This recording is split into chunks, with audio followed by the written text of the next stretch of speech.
അപ്പൊ ഐശുവിനൊക്കെ നല്ല നാടൻ ബ്രാൻഡ് കിട്ടിയിട്ടുണ്ട് കേട്ടോ. ഐശു അതെന്താ വേണ്ടേ? അപ്പൊ നല്ല മസാല ഒക്കെ തിരുമ്പി നമുക്ക് ഉഷാറായിട്ട് പൊരിച്ചെടുക്കാം അല്ലേ? ഇത് കനണ്ടാ? പൊന്തണില്ലേ? നല്ല കനുണ്ടല്ലേ? ഇപ്പൊ ചെറിയുള്ളത് കുറച്ചും കൂടി വലുതാണ് കേട്ടോ. നല്ല കനുണ്ട് കേട്ടോ അല്ലേ? അപ്പൊ നമ്മുടെ വീഡിയോ ഇനി സബ്സ്ക്രൈബ് ചെയ്യാത്ത കാണുന്ന ആരെങ്കിലും ഉണ്ടെങ്കിൽ ഒന്ന് സബ്സ്ക്രൈബ് സപ്പോർട്ട് ചെയ്യാം കേട്ടോ. അടുത്തൊരു നല്ലൊരു വീഡിയോ നമുക്കിനി ചെയ്യാം അല്ലേ? അപ്പൊ ഒരു ബൈ പറഞ്ഞ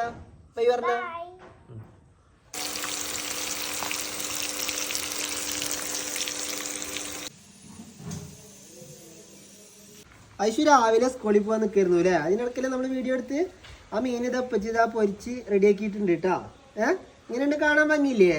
നീ കഴിച്ചോക്ക, എങ്ങനെയുണ്ട് നോക്കി നോക്ക, കഴിച്ചോക്ക്, കടിക്ക്. ടേസ്റ്റ് ഉണ്ടാ? എരിവുണ്ടോ? എരിവുണ്ടോ? ഒരു പാകല്ലേ? പാകാണല്ലേ? അപ്പൊ എന്നാ ഐശു ബൈ പറഞ്ഞു പോയതാണല്ലേ? വീണ്ടും ഒരു ബൈ കൊടുത്താളെ കേട്ടോ.